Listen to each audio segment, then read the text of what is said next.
اللہم انی لک صمت و بک آمنت و علیک توکلت و علی رزقک افطرت۔ نبی علیہ السلام نے ایسی کوئی دعا ہمیں تعلیم نہیں کی تھی۔ انفیکٹ جو نبی علیہ السلام نے ہمیں روزہ افطار کرنے کے لیے دعا بتائی ہے وہ سنن نبی داؤد کے کتاب الصیام چیپٹر میں موجود ہے۔ عبداللہ ابن عمر فرماتے ہیں کہ نبی علیہ السلام نے ان کو دعا سکھائی تھی روزہ افطار کرنے کے لیے، ذهب الظما وابتلت العروق وثبت الاجر انشاءاللہ، پیاس بجھ گئی، رگیں تر ہو گئیں اور ہمارے اس روزے کا اجر پکا ہو گیا اللہ کی رضا سے۔ یہ ہے وہ ایکچوئل دعا جو ہمیں یاد کرنی چاہیے تھی لیکن ہمیں کسی نے بتائی نہیں۔ کیا ہم ساری زندگی غلطی دعا یاد کرتے آ رہے تھے؟ اینڈ یو نو یہ دعا جو ہمیں بچپن سے یاد کروائی گئی ہے یہ بھی ان ایکوریٹلی یاد کروائی ہے۔ سنن نبی داؤد میں ہی وہ والی دعا موجود ہے جو ٹی وی پہ دکھائی جاتی ہے، اللہم انی لک صمت وعلی رزقک افطر۔ یہ ہے وہ دعا، اس میں اپنی طرف سے مرچ مسالہ ایڈ کر کے ہمیں ٹی وی پہ ٹیلیوائز کروا کر یہ دعا یاد کروائی گئی ہے۔ ناؤ ایک ہی حدیث کی کتاب میں ایک ہی چیپٹر میں دو نریشنز موجود ہیں، لیکن اس دعا میں جو ہمیں ٹی وی پہ دکھائی جاتی ہے اس میں پروفٹ نے یہ حدیث ڈائریکٹلی تابعی کو بتائی ہے، بیچ میں کمپینین کا نام مسنگ ہے۔ ان ادر ورڈز حدیث مرسل ہے، اور جو دوسری حدیث ہے اس کا درجہ حسن ہے۔ افطاری کی دو دعائیں حدیث سے ثابت ہیں۔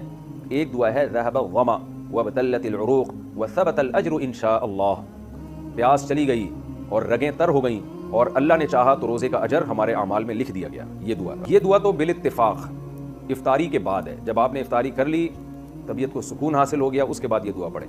اور ایک دعا جو ابو داؤد میں مرسل حدیث ہے، صحابی کا واسطہ حذف کر کے تابعی ڈائریکٹ نبی صلی اللہ علیہ وسلم سے نقل کرتے ہیں۔ وہ دعا کیا نقل کرتے ہیں؟ حدیث مرسل ہے، اللہم لک صمت وعلی رزقک افطرت۔